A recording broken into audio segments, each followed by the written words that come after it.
This is something I've been debating in my head and contemplating for quite a long time. I've been riding since 2005, and the idea of going to the track has always been on the back burner.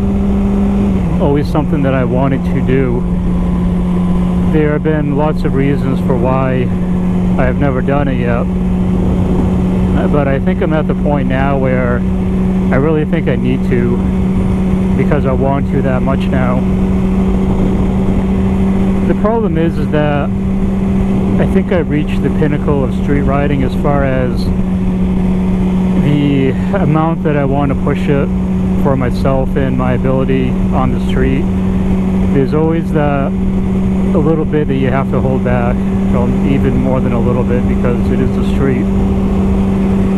But I don't feel as though I can progress myself as a rider any further by only street riding, because if I push myself harder than what I already do with the skill set that I've developed, it's not going to be good. It's going to lead to problems as far as having an accident, and that's exactly what I'm trying to avoid on the street anytime that I'm out.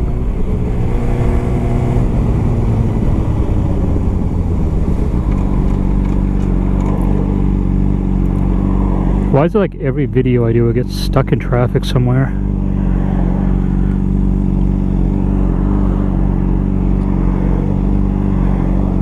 I can like ride all day long, not turn my GoPro on, not bring my GoPro with me, never hit traffic, construction, accidents. As soon as I throw the GoPro on, construction, accidents, stupid shit like this. I think the two biggest things that keep people from going to the track, including myself in the past, have been cost and the fear of crashing your bike. In all reality, your chances of crashing your bike on the street are significantly higher than at the racetrack.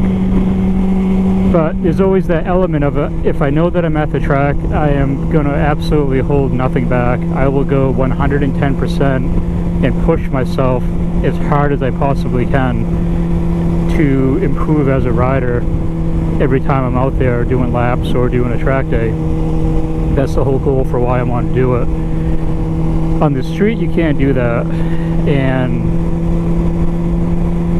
it's unfortunate, but in the safety aspect of everything, you can't ride like Marc Marquez and Valentino Rossi on the street and expect not to have your ticket punched at some point in time. It's just a matter of time before it happens. You can be the most cautious, safest rider possible, and you can still get into an accident because of all the variables on the street. And when you combine that with aggressive riding, or too aggressive riding on the street, it only increases your chances more beyond that. As far as the cost part of it, track days are expensive, but the thing that really gets you is when you get into the gear, and if you have a dedicated track bike, and both of which I'm thinking of doing, because you can rent everything at the track. You can rent all your gear, you can rent the bike. I want to race a 600 class CC sport bike. They don't rent those out. They do the next tier below that as far as performance goes, at least the classes that I'm looking at taking for next year. And I feel comfortable on this bike. I want to race this bike that I have. I want to race the CBR. It's what I've always had. It's what I know very well. The thing is, as much as I want to track this bike I have right now, I don't want to wreck this bike. The problem is if you crash your street bike at the track, you're out your track bike and you're out your street bike all in one shot. If you have a dedicated track bike and you crash it, you go home and you jump on your street bike and no problems at all. But it's not so easy doing it with one. I really want to get around this fucking truck because I can't see a damn thing.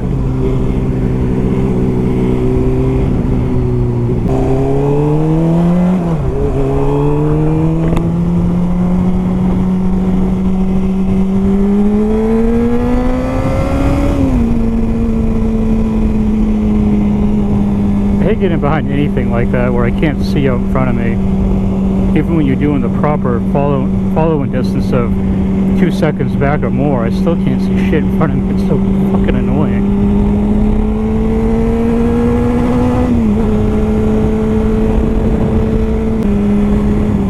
And the whole other aspect too is the riding gear. Like I said, you could rent everything there, but I came to the conclusion that it's a waste of money for me to rent track gear, because I'm not going to do one track day and decide, oh, I don't like it.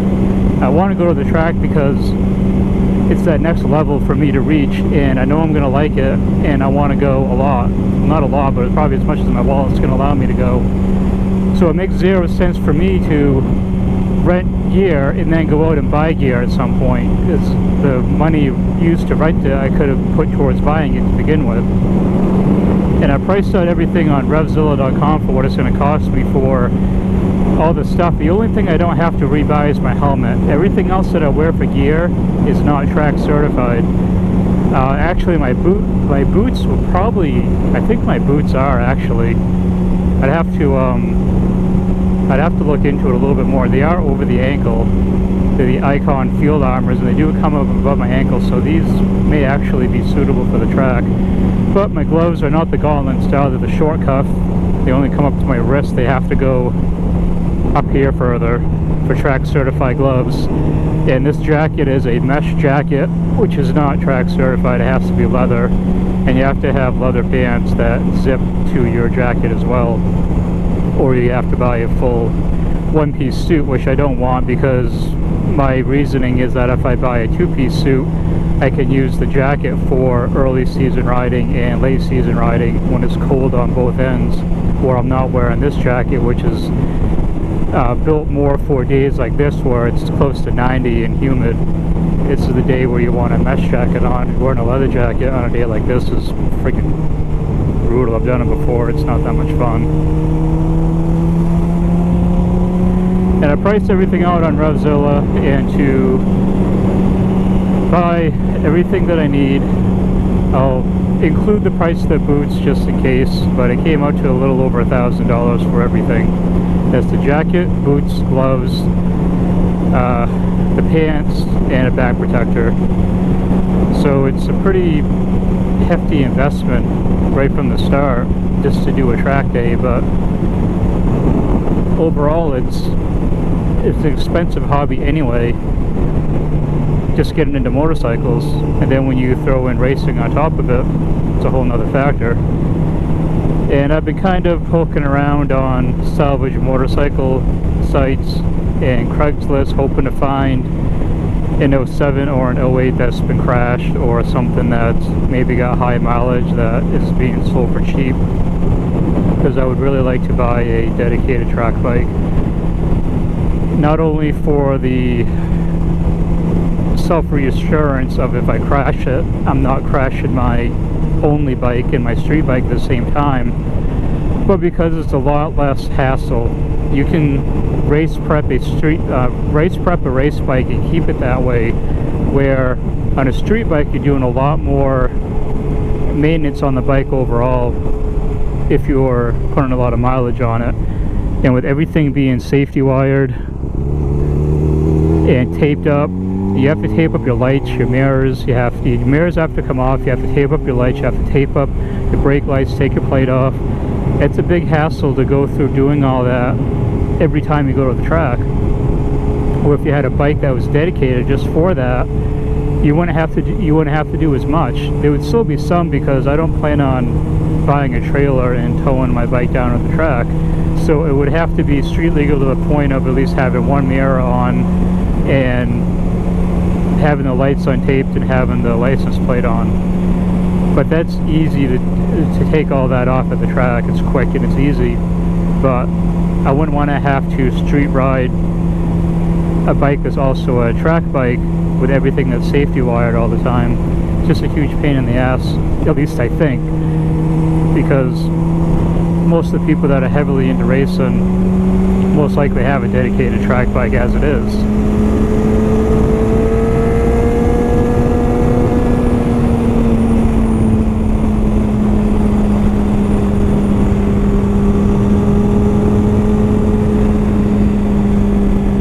that I was thinking about attending is called Penguin Racing, and I'll leave a link to their website in the description. And you can get your not professional, but your track racing license through them by just doing a course with them for the weekend. And it's probably the road I'm going to end up going. I would like to do like actual racing with like other people on the track and like a full-blown race next to other people passing, and that's what I would really like to do, and I think that's the goal. So I've emailed them. I'm waiting to hear back some more information because it was a little bit confusing on the site as far as if I could just jump right into the class where I could get my license and race that weekend, or if I had to take a lower tier course and complete that before going into the higher tier racing classes. So I'll have to wait and see, and I still have a lot of planning ahead to do, and it's only July of 2016 right now, and this isn't going to happen until the summer of 2017. So I still have a lot of time to figure this out and potentially look for a track bike if that's the way that I really think I'm going to go with this. Track days just aren't attainable for some people, depending on where they live. I'm lucky enough that I have a track that's within 2 hours away from me. There's actually 2 in New Hampshire that I could go to. And some people don't have that option, and other people just don't have that option either because of financial responsibilities. As far as doing a track day, even if you rent everything, it's still an expensive weekend overall, because I plan on doing the entire weekend, which means housing for the whole time as well, staying at a hotel. So you have to add that into the price of everything else, race gas plus tires, and it's definitely not a cheap endeavor, but it's something that I've wanted to do for so long. I'm kind of at the point in my life now where I want to start doing the things that I've always said I'm going to do, because before you know it, you haven't done those things and it's too late to do them. And I don't want to reach that point where I'm thinking years from now, man, I wish I had done this or I wish I had done that, and I just never did it. So that's the plan for now anyway. Hopefully it actually happens. I fully intend on it too, so it's a matter of waiting for next summer and getting everything situated before then. I'm going to keep looking for another bike, I think. I think maybe this winter, when the price for getting a bike is a lot better for the buyer, I might try and get something. Generally you try and buy something in the summertime and prices are a lot higher than when there's snow on the ground or it's out of the riding season, as far as up here in the Northeast. But I would like to find an 07 or an 08 CBR. I really like this bike. I rode the 06 and 05 for a long time, but this bike would be such a perfect track bike. So I really would like to get the same model and also have it for a street bike too. But if I can avoid running the Graffiti RR, I would prefer that overall. I like this bike so much. It's a beautiful bike. I've put a lot of time and thought into making it better as far as the looks, and I put a new double bubble windscreen on it this morning, and I would just hate to go down and have a bad crash and total it, and then you could be like, well, hey, at least you have a track bike now. But yeah, I really don't want to convert this into a track bike by crashing it either, so that's not really my ideal situation. I'll keep everyone updated though. Hopefully this happens, and when I do end up going, I keep saying if, but it's not if, it's when I do end up going next year, I'll have a lot of video. I have this GoPro mount up here now, which is certified for the track, so I'll get all kinds of race footage for everyone. And if it's in the budget, I'd like to try and grab another GoPro, stick one onto the back seat, get some different angles at the track and everything, and it'll be real fun. So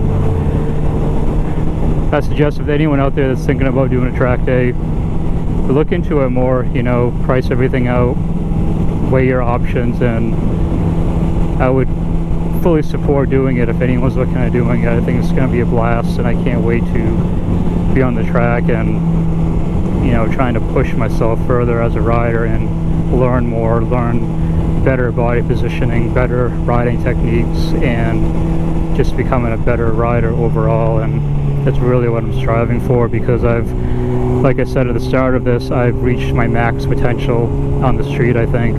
I don't think I can push this bike harder or push myself harder than what I have at times when riding without risking something bad happening.